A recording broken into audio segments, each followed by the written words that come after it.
The committee's original report urged Americans to reduce their risk of heart attacks by reducing their intake of cholesterol down to the equivalent of about 1 egg a day. You know, there were eminent scientists of the time saying this is nonsense. There is no good scientific evidence that either fat or cholesterol, you know, is at the root of heart disease. I said to the professor that I was working with, you know, this is not right. Animal fat's not causing this, and this is not what the data says.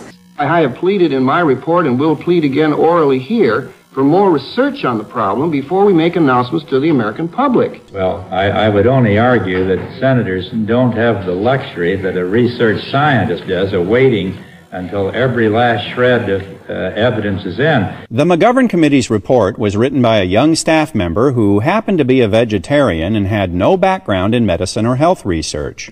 The committee recommended a low-fat, low-cholesterol diet for everyone and offered some ideas that could only spring from the mind of a politician. But Senator Schweiker of Pennsylvania suggested that instead of discrediting the committee's report, the eggmen should be out developing hens that would lay low-cholesterol eggs.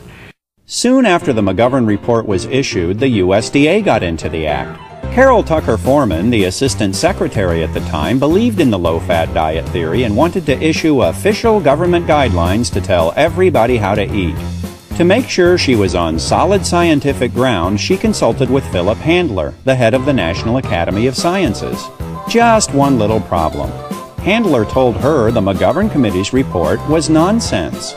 So she did what any dedicated government official would do. She ignored him, shopped around for a scientist who agreed with her, then issued the guidelines.